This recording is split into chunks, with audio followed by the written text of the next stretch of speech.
All right, so 8.7 is going to take us on what feels like a little bit of a detour right now from where we have been, and that's going to be, we're going to be looking at some limits, and we need what we're looking at in this section in order to be able to do 8.8. So that's the connection here. So doing these on the same day makes a lot of sense. We'll have one more chance. All right, so we're starting to talk about limits in this section. The basic idea when you evaluated limits was to change the expression in some way so that you were allowed to plug in a value. That was the basic idea, right? So you factored something and you canceled it. Or you changed it into another form so that then you could evaluate it. That was the idea. But there are some forms where you cannot do this. It's not possible to be able to change it in such a way that actually allows you to do that. And these forms are called indeterminate forms. Indeterminate forms have the effect that when you get down to the end and you try to plug something in, you either get 0 over 0 or some form of an infinity over an infinity, and there may be a positive or a negative associated with that. Or you might even get something that looks like multiplication of 0 times, for instance, infinity. And so normally 0 times anything is 0, but also normally infinity times anything is infinity. So what do we do with 0 times infinity? Do we say it's 0? Do we say it's infinity, or is it somewhere in between? So all of these are considered indeterminate forms. So the question is what to do when we have indeterminate forms. And there's a wonderful process that we can use called L'Hopital's rule. L'Hopital's rule requires that you have functions that are differentiable on the interval. And the interval has to contain the point where you're actually wanting to take the derivative, or the antiderivative, depending on what we're looking at. We assume that the denominator, g of x, is not equal to 0, except possibly at x equal to c. And we have this form that says if we want the limit, as x approaches c, of f of x over g of x, we can actually take the derivative of the numerator and the derivative of the denominator separately. And then we can try again to plug the value in. Now, if you can't plug the value in at that point, that is, you still end up with a 0 over 0 or an infinity over infinity, then you just get to repeat the process. Now, it's important for you to realize that we're not actually taking the derivative of the function f of x over g of x, because if we were, we'd actually have to use what? The quotient rule. So this is not another way of taking a derivative. All right? This is a method for finding a limit only. And it involves the use of derivatives. And we kind of like the use of the derivatives here because we don't have to use quotient rule, right? Quotient rule is a little bit more complicated. So if we could just take the derivative of the numerator and the derivative of the denominator separately and use this, that's where we're headed on this particular rule. All right, you guys ready to see how this works out? Because it's really quick and dirty to use, quick and easy. It's quick and clean, actually. So take a look. We've got x squared minus 2x minus 3 over x plus 1. The first thing that you have to verify in order to use L'Hopital's rule is you have to verify that when you really plug in that number -1, you really get 0 over 0 or infinity over infinity. So if I plug in the number -1 on top, what happens? What's -1 squared? I'll write this out to the side. Minus 2 times -1 minus 3. What does that give me? That is 0. And what happens when I plug the -1 into the denominator? That's 0. So at some form on here, you have to write that this is 0 over 0. You don't have to show the part in red, what I did in the middle of that, but you have to show that you verified, either in your head or on paper or your calculator, that you really get 0 over 0. So it really is an indeterminate form. And once it's an indeterminate form, you can use L'Hopital's rule. And I put an L next to it to indicate that's what my intent is to do now.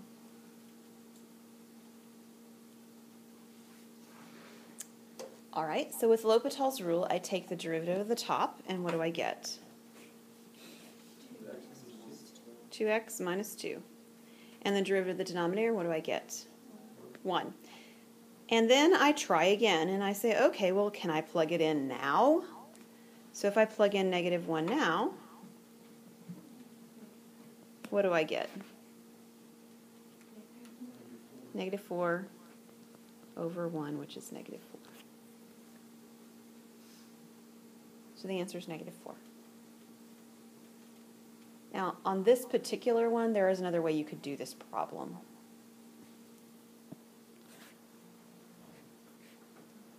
Do you remember the method you used before to do a problem like this? You could use long division. That's not something that we have done long division for, per se, but you could use long division. There's an easier way to do it than long division, though. You could actually factor the numerator. If you factor this numerator, what does it become? You better have an x plus 1, otherwise it's not helpful, right? X minus 3. So this actually, if you were using the methods from before, would have worked with that too. And it would have given you the same value, wouldn't it? So that's also very encouraging, that we just showed another new method and it gave you the same result that the old method would have. Okay? So this is how you would have had to do this before. The only method you really had, this alternate method down here at the bottom. But this new method, you use what you know about derivatives, and you take the derivatives separately and then evaluate again. Any question on this one? All right. All right, so second example, you flat out would not have been able to work with this one in Calc 1 because you didn't talk about logs and how to do derivatives with them or anything else for that much matter until you got into Calc 2, right? That was actually a concept we did very early on in Chapter 5. So the first thing we're going to do is what when we try to evaluate or when we try to do this problem on this limit? We're going to see if we get that 0 over 0 or infinity over infinity, right? So we're going to evaluate and see what happens. So if I were to put this in, and I'm going to write it out, you don't have to, but I'm going to write out the actual step that I'm doing sort of in my head, because some of you are doing this in your head.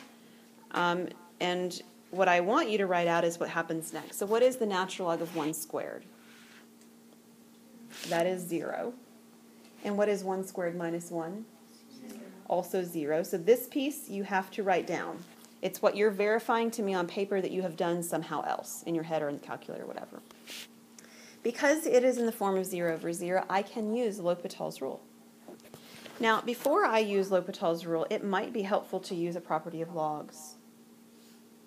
What's a property of log that we know? Yes, very good.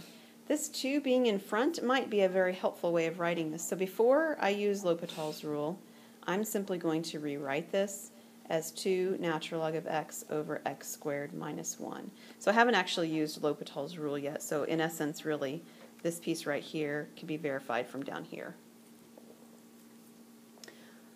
Why is it nice to use log rules? Some of you just dread them. I don't know why. So why is it nice to use them? The derivatives are easier. Why? If you do not use them on this particular problem, what happens when you take the derivative?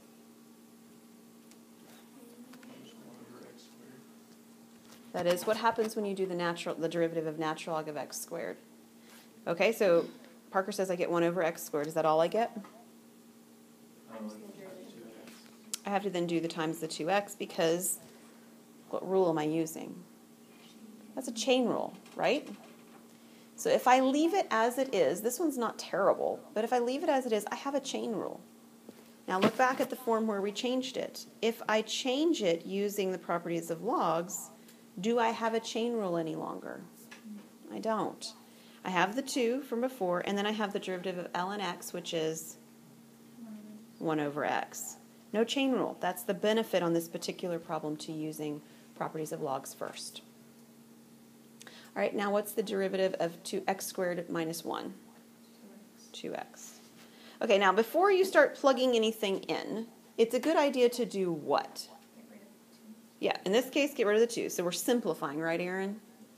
Now, there's more to it here, right? I've also got this 1 over x over x. Is there a simpler way to write that? Yeah. So this is the limit as x goes to 1. I'm not doing any derivatives. I'm simply cleaning things up. And I'm writing that this is equivalent to 1 over x squared.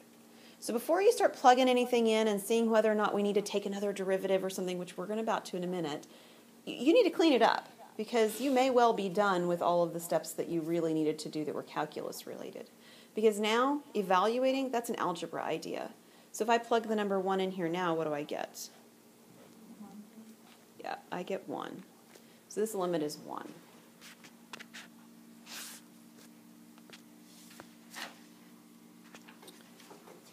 Okay, any questions on that? Okay. Let's try another. Because it wouldn't be any fun if we didn't have something like this involved.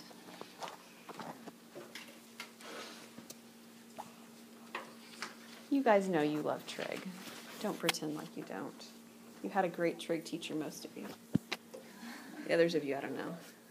All right, limit as x goes to 0 of sine of ax over sine of bx. So that looks like a lot of fun because I'm supposed to evaluate this first at sine of a times 0 over sine of b times 0. So what happens when I do the sine of a times 0 and sine of b times 0? Yeah, this is sine of 0 over sine of 0. And while you might be tempted to then say, well, that's just 0, the problem is, or you might be tempted to say that's 1, right? Because you've got the same value over the same value. The problem is that what is the sine of 0? It is 0. So right now I have 0 over 0. I have an indeterminate form. So I can't reduce these because they're both equal to 0. So I have that 0 over 0 form, which means I'm going to use that L'Hopital's rule.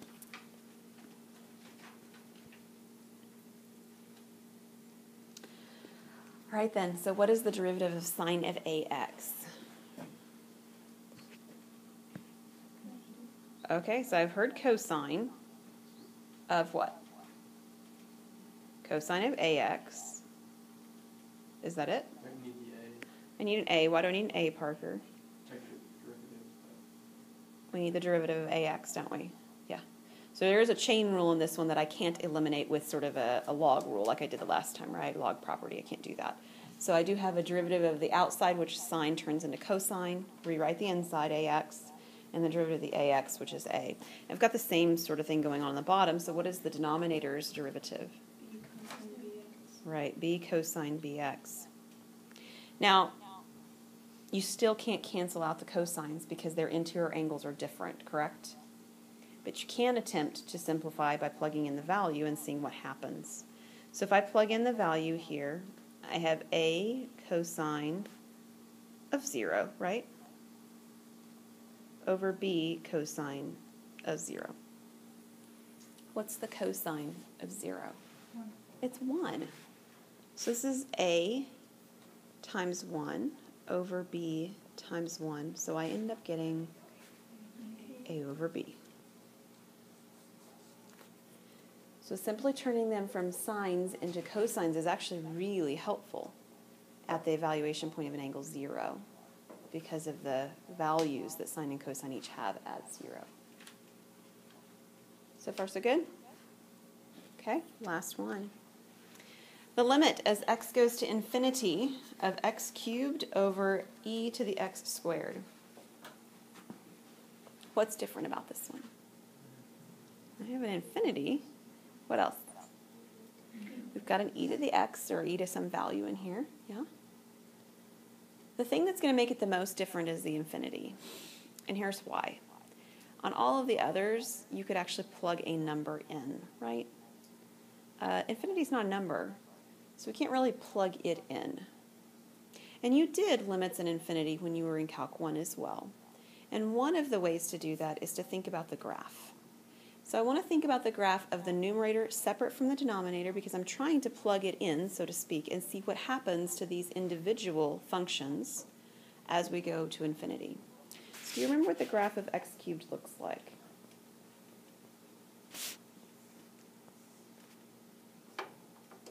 Oh, you guys are drawing the picture right in the air. Good. So it looks like this. Not too worried about my scaling here because that's not the point of the particular problem. My question is, as x goes to infinity, what happens to y?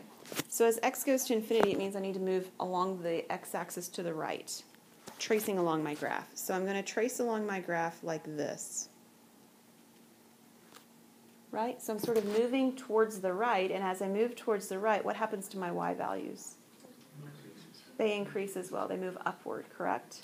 So as x tends towards infinity, as x moves right forever, what does y do? It increases forever, and it tends towards infinity as well. So this graph of x cubed is actually giving me an infinity when I plug this in, right? The numbers get infinitely big. So as I plug in bigger and bigger and bigger values for x, I get bigger and bigger and bigger values for y. How about the graph of e to the x squared? So I want you guys to grab your calculators because that's one you probably don't have committed to memory. If you do, I would like to talk to you after class. We may need to have a little chat. What does the graph of e to the x squared look like? I don't think I have it written down.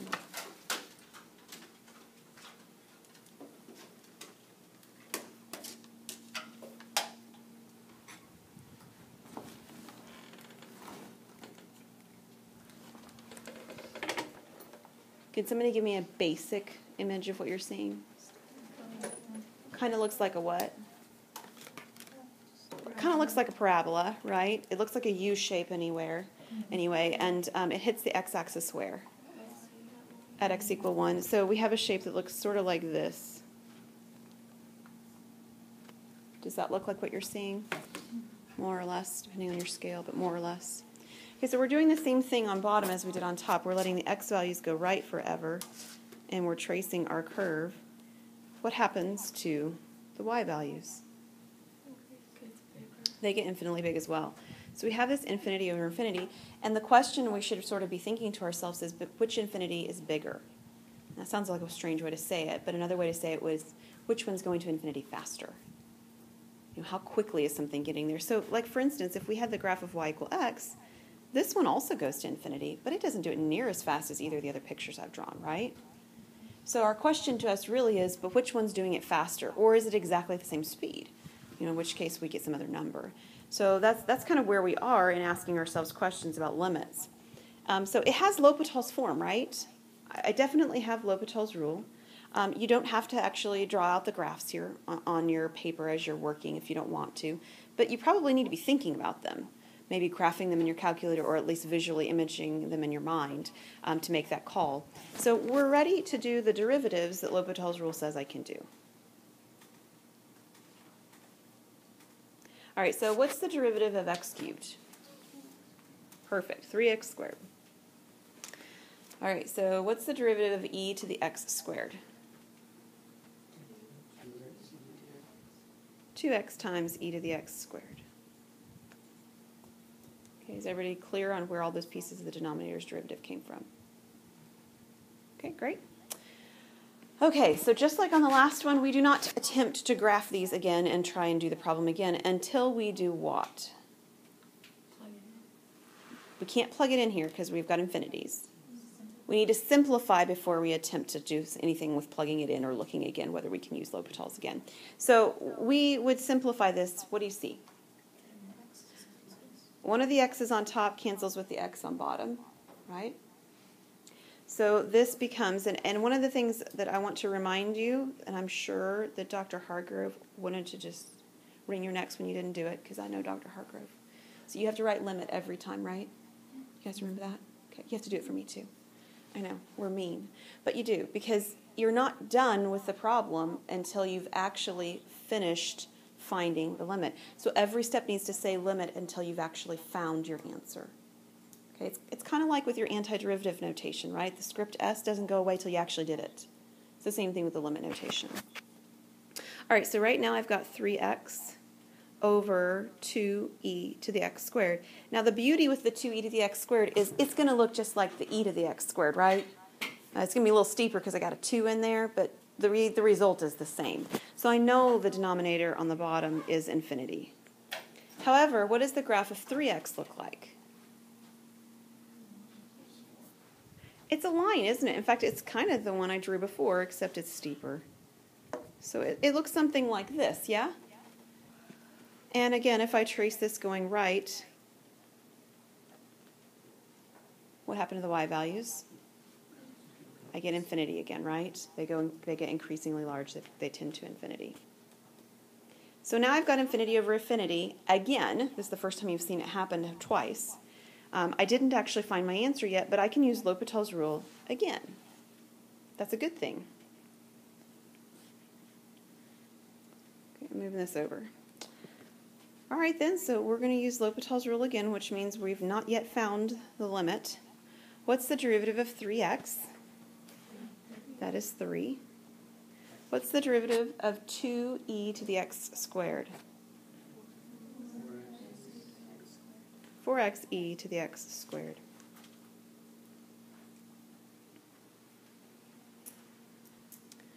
Something is distinctly different on top than on the last cases. What's distinctly different? It's a constant, isn't it? And so if I were to try to plug in any kind of an x value into the number 3, it's just always 3. So I'm going to be able to evaluate this time. So if I tried to plug in now, I get 3 on top. Agreed? Got a 3 on top, which means there is no more L'Hopital rule involved here. So we can talk about these last two pieces of this at the same time here as well. I'm going to break this into sort of two pieces. We know what the graph of e to the x squared looks like as x goes to infinity. We've talked it through several times. It looks like that. So it goes to infinity. What does the graph of 4x looks like as it goes to infinity? A lot like this one. It's going to go to infinity. So what happens on bottom when I have both of these infinities multiplied? It's still infinity, right? So what I really have going on here is I have 3 over infinity. Now, I know I can't really plug in an infinity, but I want you to think algebraically about what happens when you do division.